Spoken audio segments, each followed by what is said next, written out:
Fala galera, Ricardo Barros aqui para continuar esse projeto de direito administrativo diretamente para você que está em casa, meu aluno, minha aluna, e vamos começar agora com as autarquias. Já falamos os conceitos básicos, falamos de Estado, governo, forma de governo, organização da administração pública em si, administração pública em sentido amplo, administração pública em sentido estrito e etc, etc, etc.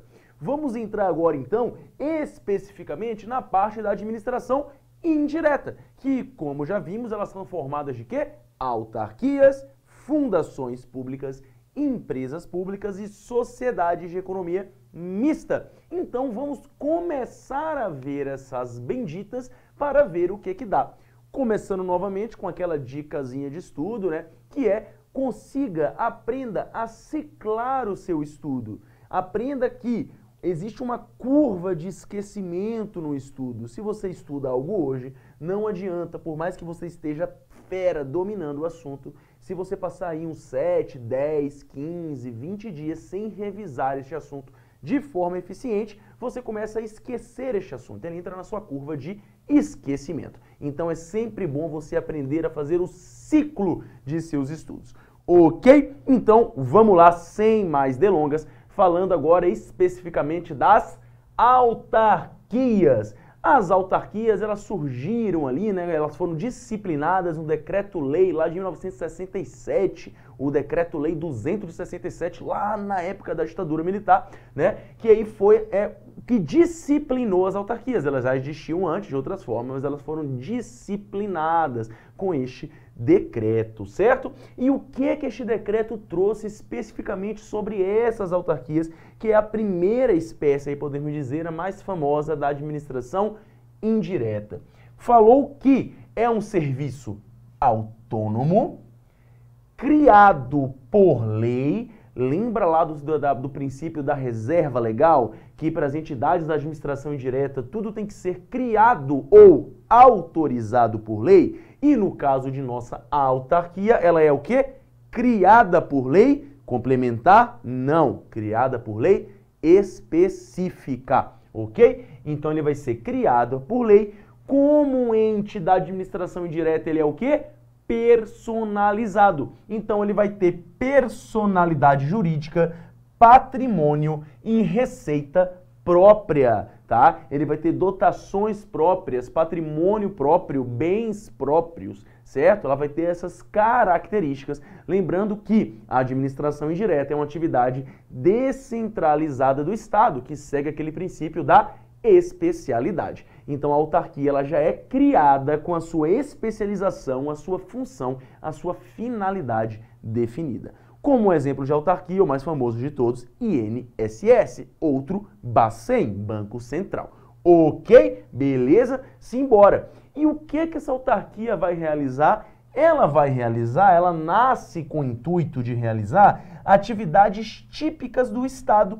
Então, são atividades que o Estado, por si só, teria que efetivamente realizar, como, por exemplo, o seguro social, organização da moeda, né, do crédito, coisa do tipo.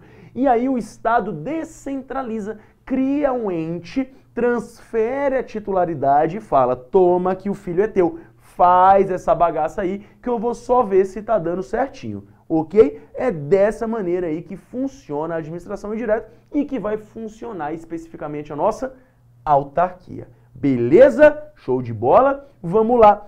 Vamos ver então agora mais características da autarquia e das autarquias, né? E uma principal característica que você tem que botar na sua cabeça e você tem que decorar: as autarquias, elas são entidades de direito público.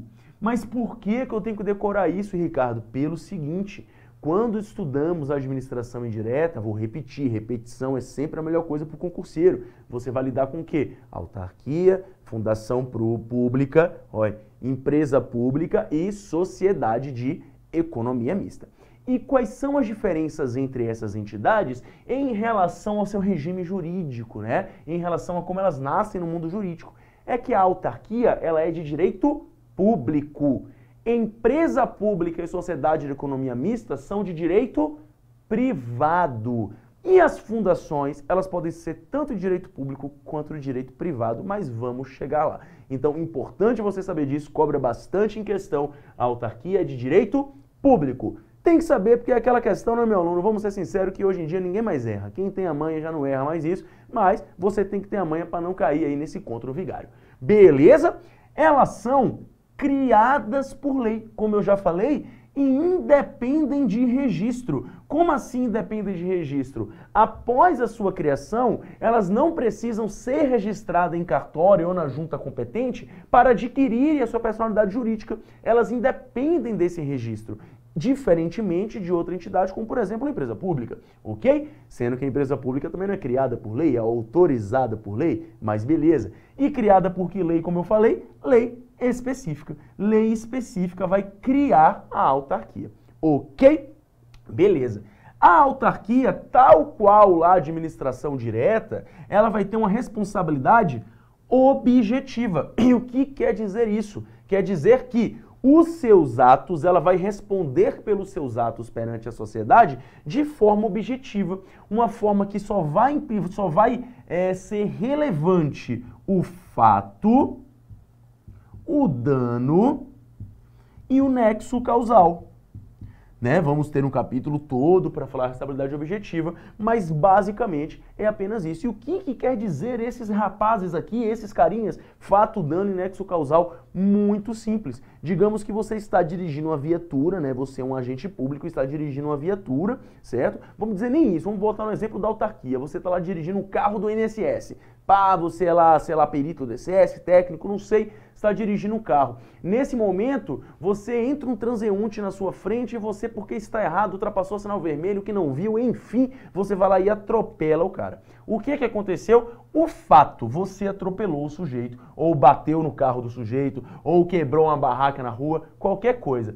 Outra coisa que vai acontecer, o dano, tá? Então você vai ter esse dano também aí, né, que você vai ter causado. Aí você tem que ver a relação. O fato que aconteceu tem relação causal com o dano? Tem. Então você tem um nexo causal. Vai independer, não depende aí do dolo do agente. O agente não precisa ter a vontade, eu vou lá bater no cara, não. Não precisa disso. A responsabilidade objetiva precisa de fato, dano e nexo causal. Ok? Resuminho da hora aí.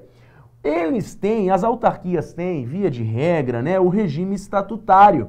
E por que aqui que eu botei regime 8.112? E não me confunda isso, tá? O regime 8.112 é a lei, né, dos agentes públicos federais. E aí tem uma coisa que é interessante. As autarquias, elas podem ser descentralizadas pelos entes da administração indireta. E quais são os entes da administração direta, que são pessoas jurídicas de direito público interno? É União, Estados, Distrito Federal e município. Então, pode um município ter uma autarquia? Pode. E aí, pode um estado ter uma autarquia? Pode. E aí, o que acontece?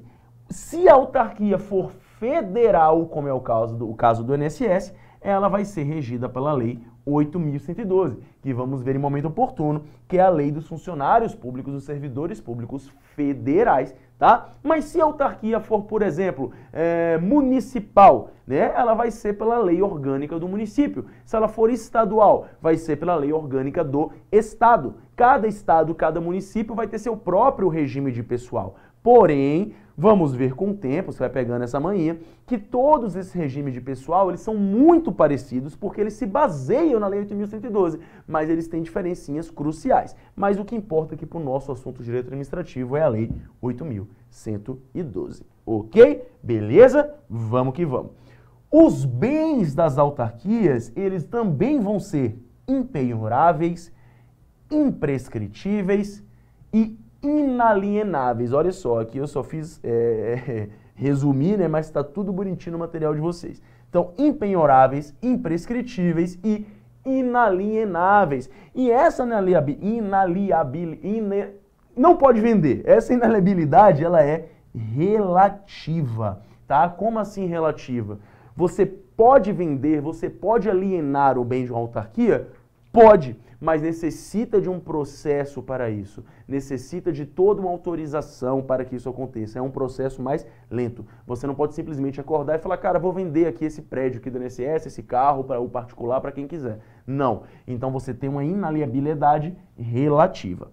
Impenhorabilidade significa que você não pode penhorar um bem para pagar dívidas ou dar em garantia, né, fiduciária, para que você possa pegar o empréstimo. Eles são impenhoráveis, são insuscetíveis de penhora. Não pode acontecer. Imagina uma autarquia vai lá e precisa pegar um empréstimo com a União ou com quem quer que seja, com iniciativa privada, qualquer coisa, e penhora um bem, né? Bota o bem ali em garantia, coisa do tipo. Ele vai penhorar. Não consegue ou então vai entregar o bem para pegar um dinheiro. Na verdade, esse é o Instituto da Penhora. Você vai entregar o bem, pega o dinheiro e depois de certo tempo você vai lá e recupera o bem. Não pode fazer isso. Os bens das autarquias são impenhoráveis. E imprescritíveis quer dizer que os bens das autarquias, eles são insuscetíveis do uso capião, né? São insuscetíveis de uso capião. E o que quer dizer esse uso capião? Que eu nem sei se é assim que se escreve, mas eu acredito que sim. Quer dizer o seguinte, que como é que funciona esse instituto? Digamos que você tem uma casa na praia, que você não vai há muito tempo, não paga IPTU, abandonou o negócio lá. Um terreno, coisa parecida. 30 anos depois você resolve lá. Quando você vê, tem um condomínio lá no terreno que era seu. Um condomínio muito maior. O seu terreno está lá uma partezinha do condomínio. Por quê? Porque o seu direito de propriedade ali, ele prescreveu. O bem prescreveu. Ele foi suscetível de uso capião. Esse instituto do uso capião tem várias regras, vários prazos, mas aí é direito civil. O que temos que saber, o direito administrativo, é que os bens das autarquias são imprescritíveis. Ok? Falou? Vamos que vamos. E como esses bens são impenhoráveis, imprescritíveis e inalienáveis, como que as autarquias vão pagar as suas dívidas para com a sociedade? Caso, por exemplo, eu processe uma autarquia e ganhe, eles vão me pagar por meio de precatórios, que é a forma que a Fazenda Pública tem de cumprir com suas obrigações perante os particulares, ok? E esses precatórios também tem uma regrinha, tá no material de vocês, tem uma ordem cronológica e por aí vai, ok? Beleza, essas são as características principais das autarquias. Vamos continuar agora falando das espécies de autarquias, tá? Porque as autarquias, elas não são apenas isso, elas são subdivididas em espécies. E aí temos que saber quais são essas espécies para não nos confundirmos, ok? Então, vamos que vamos. Espécies de autarquias. Como de costume, vamos começar com a espécie mais comum, ordinária. Ou seja, a que segue a ordem. Por isso que é ordinária. Já dizia nosso amigo compadre Washington. Então, vamos ter aqui as autarquias comuns e ordinárias, que simplesmente vão ser aquelas que não têm nenhum regime especial, não tem nenhuma peculiaridade relevante. Elas são autarquias apenas porque são. Elas estão lá, são autarquias, bonitinhas, está tudo acontecendo. A maioria das autarquias, elas podem ser vistas aí como comuns e ordinárias. São autarquias comuns, tudo normal, tudo tranquilo. Beleza? Então, não tem muito o que falar.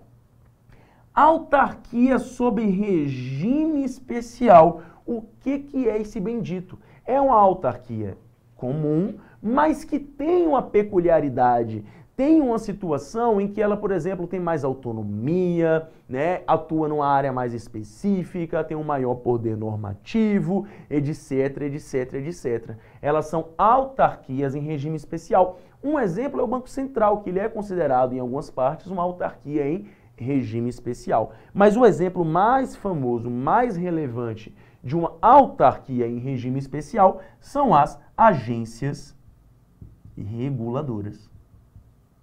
Tá? As agências reguladoras são autarquias em regime especial, beleza? Eles têm algumas peculiaridades a mais ali que as autarquias comuns. Show de bola. Continuando, nós temos as autarquias fundacionais. E o que quer dizer isso? Vamos relembrar que a repetição é a melhor coisa para você aprender e matar sua questão na prova. Quais são os tipos de entidades na administração indireta? Autarquia, fundação, empresa pública e sociedade de economia mista. Quando eu falo de fundação, a fundação ela pode ser de direito público ou de direito privado. Quando a fundação é de direito público, ela é criada por lei. Quando a fundação é de direito privado, ela é autorizada por lei. Mas quando a fundação é de direito público, ela vem ao mundo jurídico considerada uma autarquia fundacional. Então, as fundações de direito público são consideradas autarquias fundacionais. É uma espécie de autarquia, ok? Beleza? Então é isso que quer dizer, né, quando você fala em autarquia fundacionais. Show de bola, vamos que vamos. Seguindo, temos as autarquias interfederativas, também chamadas de autarquias multifederadas. E o que são essas benditas? O que são as autarquias interfederativas ou multifederadas? São aquelas autarquias que pertencem ao mesmo tempo a vários entes federativos, como, por exemplo, vários estados, vários municípios e o que quer que seja. Normalmente, você vai encontrar essas autarquias interfederativas na pessoa, né, na situação dos consórcios, né? Dos consórcios. Para não juntar aqui, mas vocês entenderam, né? Na situação aqui dos consórcios públicos. Os consórcios públicos, eles são vistos aí como autarquias multifederadas. E o que é consórcio público, Ricardo? É quando um monte de gente se junta para fazer uma coisa, uma atividade autárquica, uma atividade do Estado, né? Se torna um consórcio. Existe uma lei específica para ele tem um estudo todo próprio, específico, os consórcios públicos, né? As concessionárias, né? De serviço público e tudo mais, e aí a gente vai ver isso aí em momento oportuno. Beleza? Aqui é só mesmo para a gente saber classificar a espécie. Outra situação de espécie são as autarquias territoriais. Antes de tudo, meu aluno e minha aluna, se você nunca viu esse assunto e você está com a cabeça explodindo, pensando, meu Deus do céu, a gente está no começo do curso e já tem tudo isso, como desgraça que eu vou decorar tudo isso? Não se preocupa, isso vem com o tempo. Com o tempo você vai bater o olho na questão e vai ver assim, nossa, é uma autarquia, um territorial, é autarquia, não é fundação tal, você vai conseguir classificar. Você não vai precisar chegar na sua prova, via de regra, para escrever uma peça. Não vão te falar assim, discorra sobre o regime jurídico da autarquia e como a capacidade processual deles pode ter influenciado no direito público positivo. Não, você não vai ter uma questão dessa, a não ser que você esteja fazendo uma prova para juiz, promotor, área jurídica, ou examinador acorde mal com a vida e bote uma prova discursiva para você assim, certo? Então você não precisa discorrer sobre o assunto, você precisa classificar o assunto. Você tem que bater o olho, saber o que é e marcar a questão. Sempre falo, quem passa na prova não é quem sabe mais, é quem acerta mais questão. Já passei em concurso, tenho vários amigos que passaram em concurso e vou te contar um spoiler. Passou no concurso, esquece tudo. Por quê? Porque você sabe pra prova. Acabou a prova, meu amigo, a maioria faz uma decisão sábia, joga tudo pro alto, dá uma bicuda e fala foda-se. E aí tem aqueles bobão que continuam estudando pra fazer o quê? Dar aula, passar aí esse conteúdo e fazer você aí conquistar a sua vaga. Beleza? Chega de papo, vamos pra cá. Territoriais. O que são essas autarquias territoriais? São simplesmente os territórios. Que territórios? Hoje não tem mais. Mas, por exemplo, Fernando de Noronha, Amapá, Rio Branco, lá na longínqua terra maravilhosa do Acre. Essas situações, entre outras, acho que Ilha de Marajó, se não me engano, que era no Pará, eles eram territórios. Hoje no Brasil não existem mais territórios. Bota na cabeça. Não existem. Não podem mais existir? Podem, mas eles não existem mais. Eles foram anexados a seus estados de origem. Por exemplo, hoje Fernando de Noronha é do Recife, né? Ilha de Marajó é do Pará, Amapá é o Amapá mesmo, Rio Branco é do Acre, tá? Então as autarquias territoriais são simplesmente os territórios, beleza? E por último temos uma espécie de autarquia que são as autarquias profissionais, que são aquelas que todo ano, quando a gente é formado, come o nosso suado dinheirinho, como, por exemplo, no meu caso, o CRA, Conselho Regional de Administração, né? Que eu sou formado em administração, especializado em administração pública, né?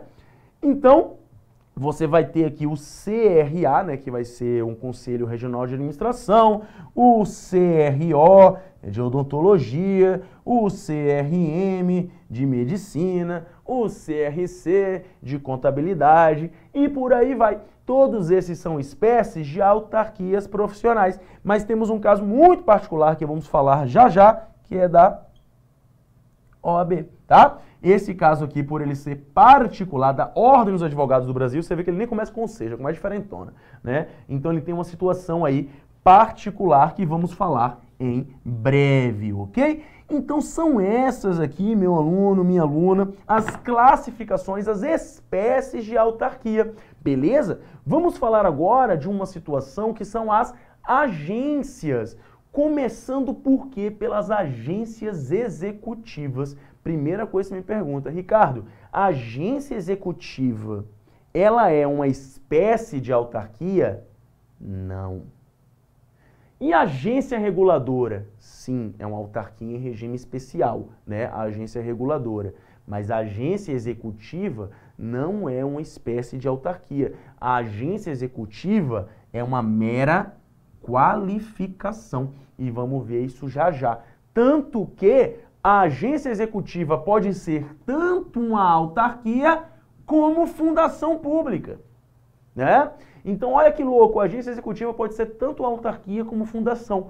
Por quê? Porque essa carinha aqui, essa agência executiva, ela é apenas uma qualificação dada para uma autarquia. Importante falar, tanto a agência executiva quanto a agência reguladora, elas são geridas por leis e regulamentos próprios. Existe um decreto próprio para a agência executiva e uma lei que uma parte dela disciplina a sua criação, e as agências reguladoras é mais pancada mesmo, tem uma lei gigante ali para eles ali, ok? Não é a intenção nessa aula, a intenção aqui é passar os conceitos básicos, porque é muito difícil cair em concurso da área policial, né? Isso aí vai cair mais em áreas fiscais, em alguns tribunais, então no momento oportuno a gente vai fazer uma aula só focada nessas benditas, tá? Conceitos básicos, então, elas são qualificadas nas agências executivas e essa qualificação vem por um contrato de gestão. Não esqueça disso. Falou agência executiva, lembrou contrato de gestão, ok? E esse contrato de gestão, ele vai estipular um sistema de metas, tá? Ou seja, você é uma autarquia lá, faz um contrato de gestão com a administração pública, com o seu ente criador, com o seu ministério que te supervisiona, ou quem quer que seja, vai fazer um contrato de gestão e esse contrato vai te dar uma série de metas, como, por exemplo, desenvolvimento de RH, otimização dos processos, maior eficiência, etc, etc, etc. Ricardo, então eu vou fazer um contrato para trabalhar mais? Não, existe uma vantagem. Essa agência executiva fazendo um contrato de gestão, ela vai ter uma maior autonomia, tá? Autonomia gerencial, financeira e por aí vai. Então vai haver uma vantagem aí em você se qualificar como uma agência executiva, certo? Por meio de contrato de gestão, lembrando que é apenas uma qualificação. Se é uma qualificação, ela pode ser o quê? Desqualificada. Como se não estiver cumprindo essas benditas metas. Beleza? Elas são disciplinadas, elas entram no mundo jurídico, né? Elas acontecem por o decreto e tem um prazo mínimo de 1 ano, tá? Então você tem um prazo mínimo de 1 ano aí para a agência executiva, né? Que vai ser aí disciplinada nesse decreto para essa qualificação e após esse 1 ano vai se ver se está se cumprindo as metas para ver se renova-se essa qualificação ou não. Lembrando que esse prazo pode ser também de 2 anos, 3 anos, tá? O mínimo é 1 ano. Você não pode qualificar uma agência executiva por 6 meses, ok? Lembrando que elas podem ser tanto autarquias quanto fundações públicas. Beleza, tranquilo, lembra disso. Vamos falar agora brevemente das nossas agências reguladoras, beleza? Importante, elas são diferentes das agências executivas, como eu já falei. E aí vem uma coisa interessante, porque as agências reguladoras, elas se baseiam, se preceituam nos conceitos de administração gerencial. E aqui uma breve história da administração pública. O Brasil, não vou nem escrever isso aqui, só explicar, o Brasil ele teve 3 momentos de administração pública, né? Estamos entrando num 4º momento, mas historicamente tivemos 3 momentos, que são qual? O Estado patrimonialista, onde toda coisa pública é do rei, lá atrás, na época do Dom Pedro I, hoje em dia não mudou muita coisa, né? O nego faz o que quer aí com a coisa pública, mas tá mudando, rede social tá aí, ó, pra gente cobrar, beleza? Depois da patrimonialista veio a burocrática, lá de Max Weber, né, que veio justamente com a ideia de acabar com o modelo patrimonialista, de suprimi-lo, de fazer o quê? Criar mérito, concurso público, procedimentos formais e rígidos, só que isso inchou a administração pública, deixou ela ineficiente, deixou tudo muito difícil, virou a burocracia, né, que tanto se fala. Finalmente, em 1995, meados ali, né, do governo FHC, com o plano diretor da reforma do aparelhamento do Estado, o PDRAI, implantou-se essa ideia no Brasil de administração gerencial, em que o Estado vai deixar de ser um Estado empresário e vai tornar-se um Estado regulador. O governo FHC ele vai começar a se afastar de gerir o Estado por meio de empresa. É por isso que naquela época foi privatizada a Vale do Rio Doce, privatizada a telefonia e várias situações saíram do poder público, porque o governo naquela época entendeu que era ineficiente manter isso ali com o Estado. Não estou fazendo juízo de valor, estou contando a história, ok? E aí transferiu essa responsabilidade para o Estado regulador, que vai dar, não posso dizer, não é bem dar, né, mas vai deixar essa parte empresária com a iniciativa privada e vai regular as atividades. Nesse interim, vão surgir as agências reguladoras, como por exemplo, a Agência Nacional de Águas, a Anatel, Telefonia, a ANAC, né, Aviação Civil e várias. Você tem várias agências reguladoras no país, né? Tivemos o desastre de Brumadinho, né, recentemente, né? A barragem lá de Brumadinho, de Minas Gerais, né? Brumadinho o nome. Teve Mariana, depois teve Brumadinho. E aí você viu que existe uma agência reguladora que faz aí, verifica essas barragens e estava muito defasada, né, sem funcionar. Então começou-se uma nova discussão. Outro exemplo, a ANP, Agência Nacional de Petróleo, a ANTT, né, de Trânsito e Transporte, e por aí vai, várias agências reguladoras. Lembrando que essas aqui sim são autarquias em regime especial, ok? São autarquias em regime especial, frutos aí da concepção da ideia de administração gerencial. E quais são características das autarquias em regime especial, agências reguladoras, né? Elas têm alta especialização técnica, né? Então você vai ver que quem vai estar na Anatel são pessoas ligadas à telefonia, os concursos públicos vão ser para engenheiros, né, de telecomunicações, coisas parecidas, também vai ter outros cargos, mas vai contar com alta especialização técnica, vão ter razoável autonomia frente ao poder executivo, tá? Então eles não vão ser totalmente autônomos, mas vão ter razoável autonomia, vão poder fazer as coisas do seu jeito ali com certos limites, que está tudo disciplinado em lei, é uma lei grande, e vão ter um amplo, né, mas não total, poder normativo. Vamos ver em momento oportuno que esse poder normativo não é o poder de criar lei, porque só quem cria lei é o legislativo. Esse poder normativo é o poder regulamentar, né, de você regulamentar a lei. E eles têm um amplo poder normativo, logicamente, nas suas áreas, tá? Não vai a ANTT fazer uma regulação sobre algo de petróleo, porque isso seria da ANP, ok? Beleza? Uma coisa importante é que uma agência reguladora, ela não pode ser desqualificada. Por quê? Porque ela não é qualificada. Ela já nasce uma agência reguladora, ela já nasce uma autarquia em regime especial. Então ela não pode ser desqualificada como tal. Outra coisa, uma agência reguladora pode ser uma agência executiva. Olha que só, que coisa. A agência reguladora pode se qualificar como agência executiva. Não tem nada contra isso. Mas uma agência executiva não pode se qualificar como agência reguladora, porque isso não é uma qualificação, é uma condição. Ok? Conceitos básicos, vamos falar agora rapidinho da nossa querida OAB. Lembrando, existem lá as autarquias profissionais e temos um caso muito particular aqui, que é a nossa Ordem de Advogados do Brasil, a OAB. Por quê? Porque a OAB, apesar de ser considerada, ser vista inicialmente como uma autarquia profissional, né, e ter várias características da autarquia, ela tem peculiaridades, vantagens e condições que ninguém mais tem. Como exemplo, ela não licita, não tem a obrigação de licitar, né? Toda autarquia, tudo que é de direito público, tem a obrigação de, para fazer suas compras, licitar. Vamos ver isso na parte de licitação. Ela não faz concurso para os seus funcionários.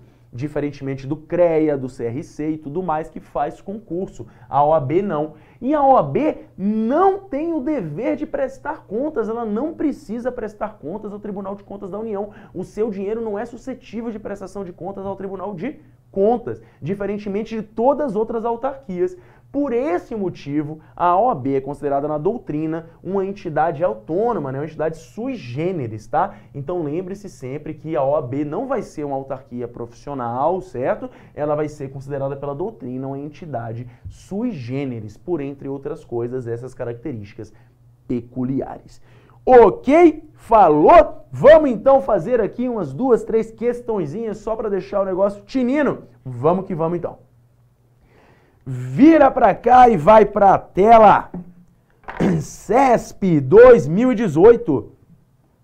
Uma autarquia federal pode firmar contrato com o poder público com a finalidade de ampliar a sua autonomia financeira e gerencial. Perfeito. Que contrato vai ser esse? Contrato de gestão. Quem pode fazer? Autarquia e fundação. E vai se tornar o quê? Uma agência executiva, que vai ter como consequência ampliar sua autonomia. Beleza? Tranquilo. Questão certa. Vamos para frente. As agências reguladoras são autarquias em regime especial, o que lhes confere maior autonomia administrativa e financeira. Contudo, não possuem independência em relação aos poderes executivos, legislativos e judiciário. Olha só, quando uma autarquia é comum e ela vai se qualificar como agência executiva, ela se qualifica para ter uma maior autonomia financeira. Legal. Porém, a agência reguladora, ela já tem, como foi falado, uma relativa autonomia, ela já tem um amplo poder normativo na sua área, então ela já nasce como autarquia em regime especial, opa, perfeito, né? Ela já vai nascer como autarquia em regime especial, que vai lhe conferir uma maior autonomia administrativa e financeira. Contudo, não são independentes em relação aos poderes, claro que não, mas também não são subordinadas a uma relação de vinculação, tutela administrativa, supervisão ministerial. Ok? Então essa questão aqui está certinha. Vamos fazer mais uma. As autarquias são pessoas jurídicas criadas por lei, perfeito, e possuem liberdade administrativa, perfeito, ou seja, uma autonomia administrativa, não sendo subordinada a órgãos estatais. Perfeito. Vira para mim aqui. Como eu falei, a autarquia ela não é subordinada, ela tem uma relação de vinculação e não de subordinação. Então é isso, meu aluno, minha aluna, vimos aqui, começamos na autarquia, falamos aqui conceitos das agências executivas e reguladoras, espero que você tenha aproveitado, o material de vocês está show, consulta e faz questão, meu amigo, vamos estudar e vamos que vamos. Muito obrigado, valeu, falou, até mais!